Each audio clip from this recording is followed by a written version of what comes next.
To test to see if your door switch is working, open up your refrigerator door and depress the switch manually, and if the lights turn off, then you know that your door switch is working properly.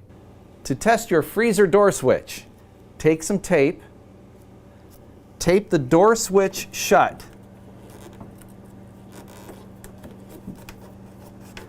The door switch activates your ice maker.